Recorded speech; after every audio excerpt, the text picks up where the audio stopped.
Bonjour tout le monde. Dans cette vidéo, je vais parler un petit peu de sécurité électrique dans une habitation. Et je vais m'attacher à parler plus particulièrement de la sécurité des personnes. Donc vous avez ici en fait un dessin qui reprend le schéma simplifié d'une habitation en termes de connexion électrique. Donc l'énergie électrique, le courant, arrive par des fils qui sont reliés à une centrale électrique et donc ils sont soumis à une très haute tension, ce qui permet d'éviter les pertes pendant le transport.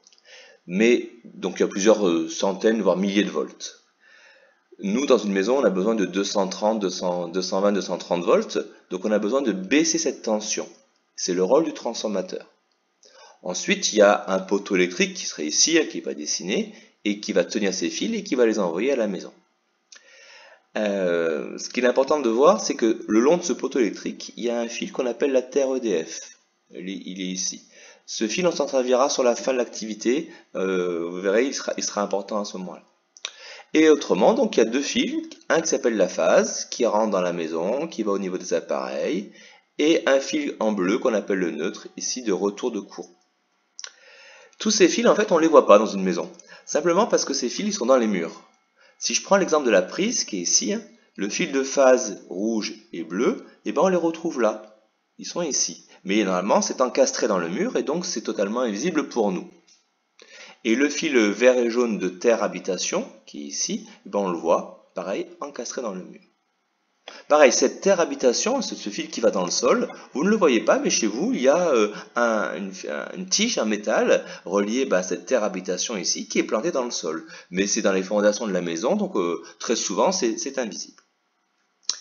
Voilà un petit peu pour le schéma de principe. Alors, il y a une boîte qu'on appelle le compteur, qui est ici. Ben, le compteur, comme son nom l'indique, ça sert à compter. Et il y a différents types de compteurs, il y a les vieux et les nouveaux.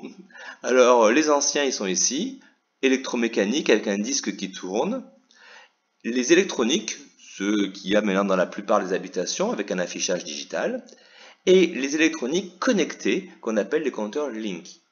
Leur but est de compter l'énergie qui va rentrer dans la maison pour pouvoir vous faire payer cette énergie-là, donc parce que bien sûr c'est payé en énergie électrique, donc il faut la compter pour la payer derrière.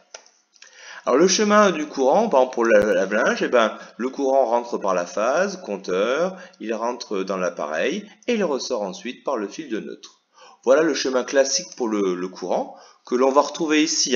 C'est une autre manière de dessiner, mais c'est la même chose. On a ici le poteau électrique avec la terre EDF qui est ici. Le disjoncteur, on en parlera un petit peu après, la prise, le lave-linge et son moteur qui est ici, un moteur qui tourne pour faire tourner le linge, et le courant, le chemin du courant classique. Il peut arriver qu'il y ait un problème. Par exemple, à cause d'une usure, d'un choc, il peut y avoir un petit fil au niveau du moteur qui sorte et qui vienne toucher la carcasse du lave-linge. Problème électrique. Et dans ce cas-là, le courant, il va avoir des chemins différents qui lui sont proposés. Premier chemin, le courant rentre par la phase, ok, et au niveau du contact, il peut très bien passer par la personne et retourner dans le sol. Le but, c'est que le courant il retourne au neutre. Et dans ce cas-là, il va passer par la terre EDF, vous savez cette terre qui est le long du poteau électrique d'EDF là, et il va pouvoir retourner ensuite au neutre. C'est possible car le sol est conducteur et que la personne est conductrice. Et donc bien sûr, danger pour la personne. Deuxième possibilité. Il passe par la phase, il arrive ici, hop, et quand il arrive au niveau de la carcasse, il peut très bien passer dans la carcasse et dans la terre de l'habitation, la terre de la maison. Et la terre de la maison est reliée à la terre du poteau électrique, à la terre EDF par le sol. Et donc le courant peut repartir par ici. Donc voilà les deux possibilités qu'il va avoir. Alors, qu'est-ce qu'il va choisir? Je récapitule.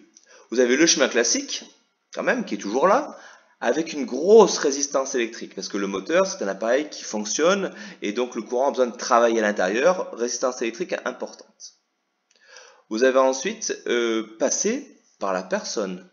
Résistance moyenne, parce que ça va dépendre des chaussures, est-ce qu'elles sont en caoutchouc, pas en caoutchouc, est-ce qu'elle est pieds nus, est-ce qu'il y a de l'eau, est-ce que le contact est franc au niveau de la main. Globalement, résistance moyenne. Et vous avez le troisième choix, c'est passer par la terre de l'habitation. Et là, on a une petite résistance Parce que cette terre de l'habitation, c'est un fil en cuivre qui est prévu pour que le courant passe, donc résistance quasiment nulle. Et bien entendu, le courant il va choisir le chemin de plus faible résistance. Il va passer principalement par le chemin orange ici pour retourner au neutre. Donc ça va protéger la personne, ça va éviter qu'elle passe par son corps à elle. Mais il peut y avoir un peu de courant quand même qui passe par son corps. C'est pas 100% dans le chemin orange. Donc on va ajouter un dispositif supplémentaire pour la protéger. Ce dispositif, c'est le disjoncteur différentiel qui est ici. Donc la photo, c'est ça en fait. C'est un appareil qui va faire une différence entre le courant qui rentre et le courant qui sort. S'il n'y a aucune différence, il ne fait rien, il laisse passer le courant.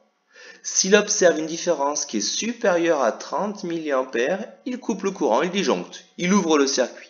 C'est peu 30 mA comme courant. Dans le cas normal, quand tout fonctionne bien, donc chemin pointillé noir, le courant qui rentre ici, passe dans le moteur et revient par ici. Donc si on compare les deux, ils sont identiques. C'est le même courant qui rentre et qui sort. Il n'y a pas eu de fuite par un endroit particulier. Le disjoncteur différentiel ne coupe pas le courant, ça fonctionne. Si le contact électrique apparaît et que le courant passe par le chemin orange, forcément, pour revenir au neutre, il évite le disjoncteur différentiel. Donc il va y avoir une différence entre ce qui rentre et ce qui sort. Il va couper, il va disjoncter.